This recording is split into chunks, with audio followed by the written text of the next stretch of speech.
Ladies and gentlemen, welcome into the 143. Well, I'm in the 143 and Nick is in spirit here in the 143. And this is episode 81. We've got a doozy for you today, as we do every week. Cruising through it. It's kind of crazy. This is our first August episode of the year. I know we talk about it every week, inching ever closer to the NFL season. And actually ever closer back to when you'll get to see both of me and Joseph in the 143, with that classic under review backdrop. So we're all excited for that. We're about 3 episodes away, I guess, from that happening. And we're pumped for that. But today we're going to talk a little MLB and NFL for you. We're just going to dive right into it because we got some stuff to talk about. Stat of the week brought to you by Andrew's Logistics. The Broncos predicted coming into the 2022 season last year, their predicted record was 12-5. They had just gotten Russell Wilson. They were looking pretty good. Had just hired head coach Nathaniel Hackett. At the end of the season, their record was 5-12. The Broncos completely crashed last year. Russell Wilson looked terrible. Hackett did not know what he was doing at head coach. And that's kind of a precursor to what we're going to talk about today, some drama between the Broncos and the Jets. But that's your stat of the week, brought to you by Andrew's Logistics. Your player of the week, former New York Met, now currently a Texas Ranger as of recent trade deadline pickups. It is Max Scherzer, who is a 3-time Cy Young Award winner and a World Series champion. He won that World Series back in 2019 with the Washington Nationals. Yes, sir. With a career 3.15 ERA. That is absolutely incredible. Good for him. So excited to have him on the Rangers because, we've been struggling in the pitching department and low-key offensively lately, but we won't really talk about that right now. But he's a huge addition to the Rangers starting rotation. Really no one has been cutting it recently for me, other than Nathan Eovaldi, but he's been injured, so that has been a huge struggle. And I would say that's what's been holding us back from success is pitching, because I think our offense will pick it back up once we get Heim back, once we get Seager back. We'll get in that groove, and then hopefully these new guys we brought in to pitch will come in and do a job for us. Yep, we're excited to have Scherzer on the team. Actually going to talk about him and Justin Verlander, who left the Astros for about half a season and is back. Got traded today, as well as Scherzer. So the Mets made 2 huge offseason moves in getting Max Scherzer and Justin Verlander, and then decided halfway through it's not really working out. Traded both of them, Scherzer to the Rangers, and the Astros, of course, copied us and went out and got an ace in Justin Verlander because they're trying to be like us. Something original. But let me just say something, okay? I just want to say this, and I think Nick agrees with me here. I understand that we only have half a game lead in the division right now. All right. But I haven't heard anything all season from Astros fans until now. So I would just like to say that maybe stay quiet till the end of the season and we'll see how everything plays out. But I don't want you to start chirping now. I absolutely agree. We've had this discussion before off air. Haven't heard anything from Houston all year long. They win a few games in July, and all of a sudden here come these Astros fans. And by the way, they were acting like after that series they had already overtaken the AL West when they were still a few games back at the end of that series against us. And yeah, they've crept up to half a game, but we're still in the lead. And also the other thing is, if y'all snag the AL West right now at the beginning of August, there's still 2 months left to the season. I think it's going to be close. I'm not worried. It's going to be close to the end, and at that point, we're not going to know till maybe like 2 weeks before the season ends, like even then, who the division winner is going to be. So let's just all buckle in. Let's just enjoy the season and don't start talking to me now that it's, like you've had since April and I haven't heard a word. So I don't want to hear Yeah, it I don't right want to now. hear it. Wait till We've been October. sitting comfortable atop the AL West for literally the entire season. Um, it seems like all the other divisions, except for the Braves. Obviously, the Braves are probably the other team Hmm. um, that have been sitting atop their division the whole year. The Orioles have snuck up on the Rays a little bit. They were in first for a little bit, but Hmm. you know, other than us and the Braves, no one else has really been chilling atop their division. So I just like everyone to slow down. Okay. Yep. It is August 1st, August 2nd when this episode comes out. Things might change here in the next few weeks, but there is plenty of season left to gain some ground. So going from that to the two trades that just happened that really were the biggest trades of the trade deadline, all that stuff. What do I think about those trades? I don't think it really changes that much. It's still going to be close. They got a really good pitcher who's kind of older. We got a really good pitcher who's kind of older. They both have not been pitching great this season. And maybe they were under a lot of pressure with the New York media. Like I've heard it's tough to play in New York. Maybe coming down to these Texas teams will help them both. But I think like both teams kind of got better. So at the same time, like nobody got better than the other one in these trades right here. Now, we did get a couple other pitchers from the Cardinals. So I think our pitching staff has gone up, where the Astros just got Justin Verlander. So our pitching's been elevated because of the few pitchers we've gotten. But Max versus Justin, I mean, it's about the same thing. Like both teams got great pitchers, and we don't really know how it's going to pan out. So neither team like won or lost these trades, I would say at the moment. I mean, I'd say it seems like both teams won by getting these guys, you know? Absolutely. And the other thing is, you've heard it said, iron sharpens iron. We're Hmm. reuniting Max Scherzer and Jacob DeGrom. And actually, Max Scherzer came out and said that he had spoken with Jacob a little bit prior to the trade. And he said Jacob made it sound a lot easier to come down to Texas. Obviously, he was thinking about it. He was, unsure. But then once he spoke to his former teammate for a little bit, he was like, "Yeah, obviously, I'd love to come down to Texas," and here we are. And also, like Joseph said, we've added two other arms from St. Louis. We got Jordan Montgomery, we got another starter, we got another reliever, and Chris Stratton. And I think that's really good because we've been needing guys to eat some innings a little bit. Evaldi went down, and so um, we've been struggling lately. Hmm. We've had to throw Cody Bradford in there. We've had to Mm. throw Yeri Rodriguez in there. And It's not been great. frankly, those two guys aren't going to cut it.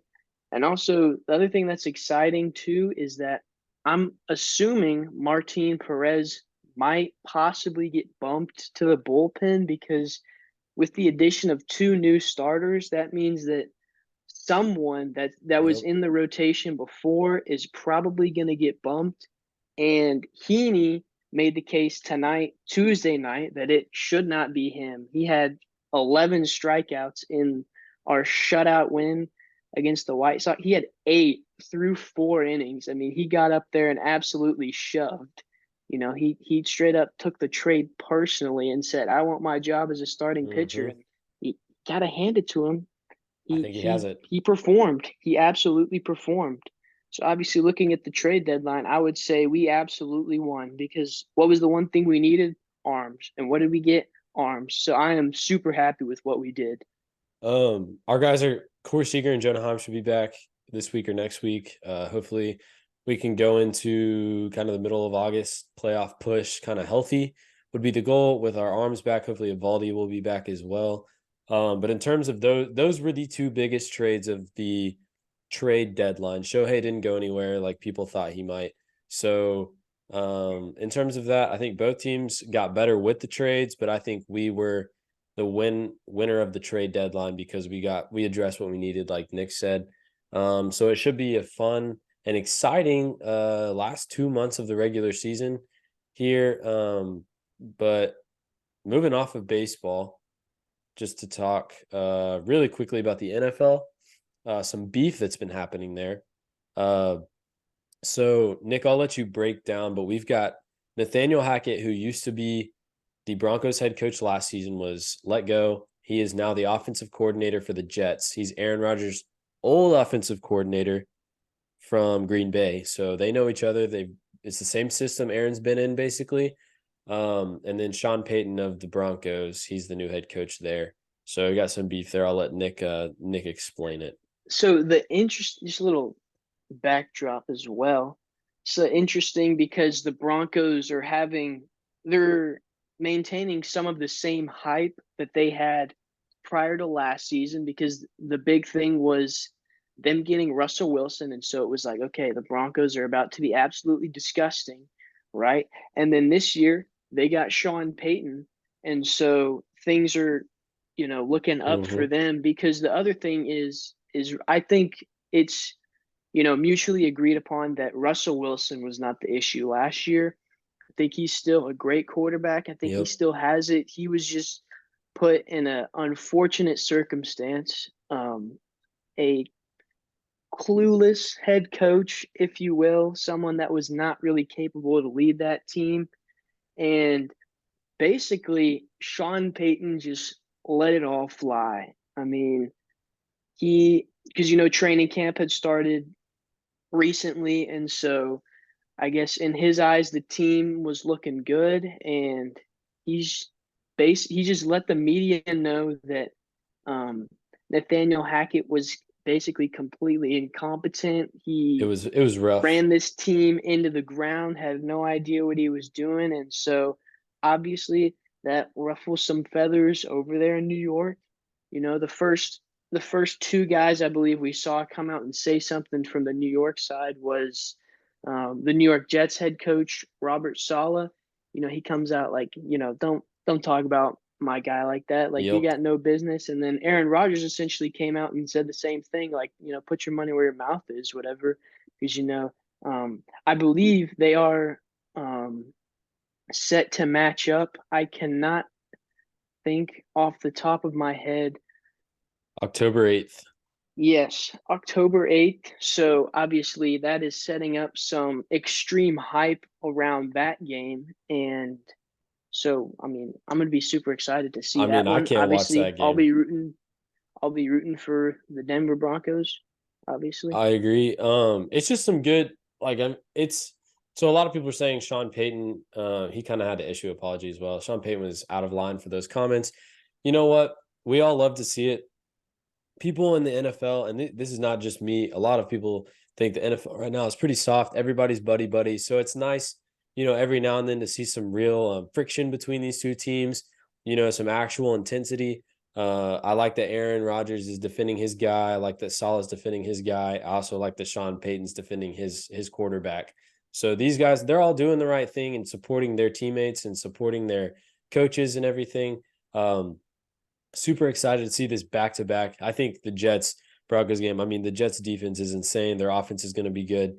Broncos offense should be a lot better, and their defense is really good as well. I mean, these are two really, really talented teams when you look at their rosters. And so, what it's going to come down to is coaching. And what I can say confidently is that the Broncos have better coaching right now. So, Sean Payton has done it before. He's been successful in this league almost every year. He's been a head coach, and so I'm excited to see that matchup. But this is just the kind of stuff we like to see as a season. We're kind of getting closer to the season. This is our last month without football, without regular season football. We've got some preseason stuff, but obviously that's not really that exciting. So I'm excited to see these two square off on October 8th. I think it's week 4. And I'm glad people are doing this, going back and forth. It's good. I'm glad there's this rivalry, because it gets a little frustrating tuning in every week and seeing players all buddy buddy after the Mhm. game, and swapping jerseys, and it's like, dude, you got to have that hate for each other, that desire to do whatever it takes to win. Right. Like, whistle to whistle, y'all hate each other. And then even after, y'all hate each other, because it's like this rivalry runs deep.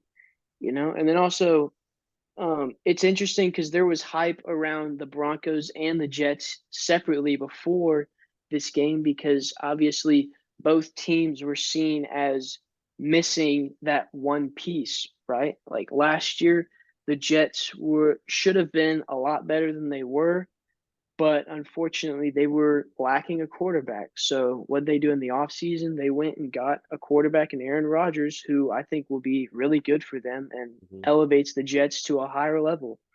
Same thing for the Broncos. I mean, what were they lacking last season? They were lacking a head coach. And so they got the best head coach on the market at the time in Sean Payton. And so that also elevates their game to a whole new level. And then these two forces or whatever clashing together just makes that even better, and I'm all for it. I love to see some good old fashioned rivalry, some smack talk. We've seen a lot of smack Oh talk yeah, this off season. Um, a we little a live little for more it. than I remember from last year, but I'm okay with it.